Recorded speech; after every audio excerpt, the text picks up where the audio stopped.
Well, nothing has changed on North Korea that we know of. We have not been told anything, and if it does, that's fine. If it doesn't, I think we'll probably have a very successful meeting. But we have not been told anything. We're just reading stories like you are. We've heard certain things from South Korea, but we'll see what happens. If the meeting happens, it happens, and if it doesn't, we go on to the next step. I really don't know. No, I want to give everybody the benefit of a doubt. I think that I can only say our people are literally dealing with them right now in terms of making arrangements for the meeting.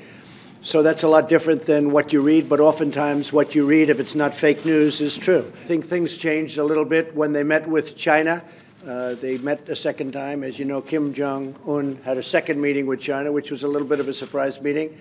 And we have many of the Chinese here today, as you know, big delegations negotiating trade because the United States has been ripped off for many, many years by its bad trade deals. I don't blame China. I blame our leadership of this country from the past.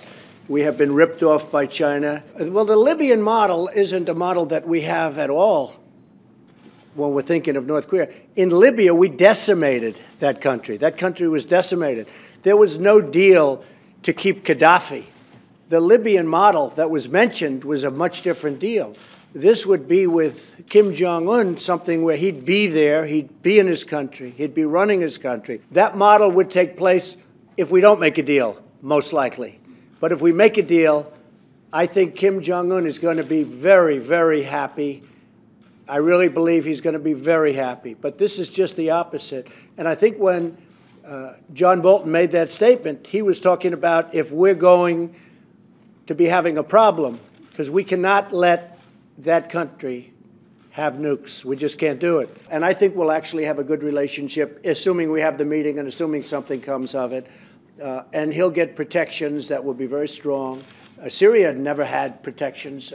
If you look at Syria, if you look anywhere around the Middle East, you look at Iraq, you look at Libya. With Libya, certainly they didn't have protection. They had the exact opposite.